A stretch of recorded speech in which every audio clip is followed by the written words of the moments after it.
Welcome to Inspired for Excellence, the podcast where we explore the world of operational excellence and lean manufacturing. Each week, we'll bring you insights and inspiration from the best in the industry, featuring real-world examples, cutting-edge tools, and thought-provoking discussions. Get ready to transform your business and unlock your potential for excellence. Okay, so everyone knows Blockbuster, right? Like video rentals. Mm-hmm. Those blue and gold stores. I mean, late fees, those are the days. Right, but you know what's really interesting?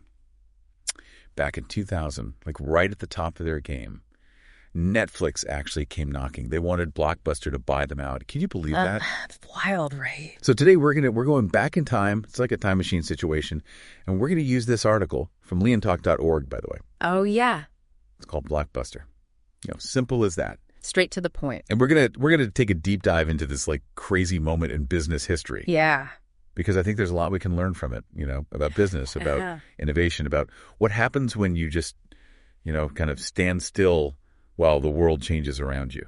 Oh, absolutely. And I think to really grasp this, you gotta set the scene right. Like imagine 2000 Blockbusters, not just successful, they're like kings of the world, right? Right. Over 9,000 stores, like globally, they basically own movie night. It was a Friday night, you're going to Blockbuster. It's hard to even picture that scale today, right? Yeah. Like that kind of reach. And then you have like in the other corner, you have little tiny Netflix.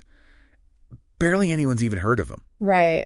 I mean, they have a website, but it's like dial-up internet streaming is like barely a thing. It's a totally different world. Totally different world. But they had this radical vision, this crazy idea of like digital streaming. They saw where things were going and they knew they needed help to get there.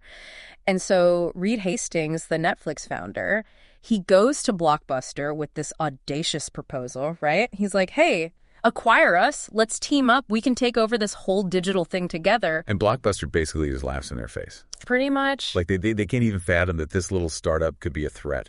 Yeah. Talk about a missed opportunity. Oh, yeah. Huge missed opportunity. But was it really just arrogance or was there something else going on? Like, what were they thinking? You know, I think it's way more complex than just arrogance. There's this idea in business called the innovator's dilemma, right?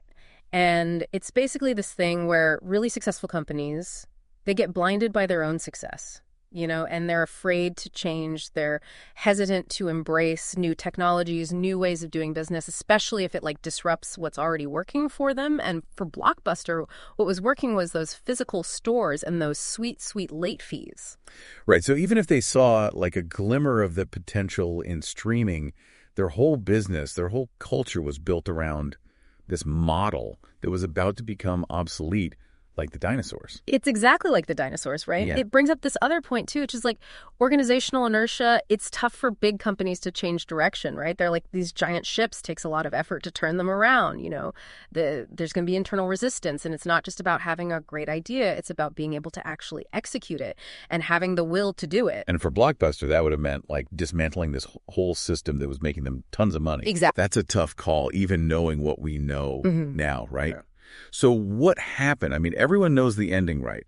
Netflix becomes this global giant. Blockbuster goes bankrupt. But like, walk us through that a little bit. All right. So, yeah, they go on these two completely different paths. Netflix becomes like the name in streaming, right? It's like synonymous with streaming.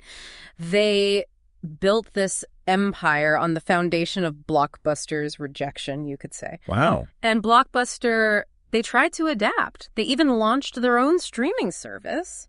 Too little, too late. Too little, too late. They just couldn't keep up. And, you know, they filed for bankruptcy in 2010. And it's the classic cautionary tale, you know? Yeah, it really is. But, like, what are the actual lessons here? Yeah. I mean, if we were sitting in that Blockbuster boardroom back in 2000, knowing everything we know now, like, what could they have done differently? What should they have done differently? That's the million-dollar question, right? I think it boils down to a few things, like, one, fostering a culture of innovation, right? Like constantly questioning your assumptions. Number two, recognizing that disruption can come from anywhere. Like it could be that little startup down the street that nobody's paying attention to. And number three, you got to be willing to like cannibalize your own business if necessary. Eat yourself before someone else eats you. Exactly. You got to stay ahead of the curve. So maybe it's about remembering that what looks like a tiny blip on the radar today could be the giant of tomorrow. Like it could be Netflix. It could be something else entirely.